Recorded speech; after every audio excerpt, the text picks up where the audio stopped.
ఈ జగత్తును ఈశ్వరుడు అనే బుద్ధితో సేవించుట అష్టమూర్తులు గల భగవానుని పూజయే అగుచున్నది. మహర్షి మనము చేయు ప్రతి పనిని పూజగా మలుచుకొనుట ఎలాగో తెలియజేస్తున్నారు. మనము దేవాలయములను మన ఇంటి వద్దనో ఒక విగ్రహము లేక రూపమునందు భగవంతుణ్ణి దర్శించుట సర్వత్రా వ్యాపించి ఉన్న దైవమును చూచుటకు ప్రాథమిక శిక్షణ కనుక అంతటితో పరమతించబడక సమస్త సృష్టి అందును ఆ ఇష్టమూర్తినే దర్శించుట అలవర్చుకోవాలి.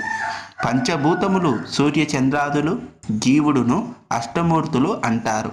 మట్టి నుండి తయారు చేయబడిన కుండ అంతయు మట్టియే వ్యాపించి ఉన్నట్లు ఈ చరాచర జగత్తు అంతయు ఈశ్వరుడే వ్యాపించి ఉన్నాడు.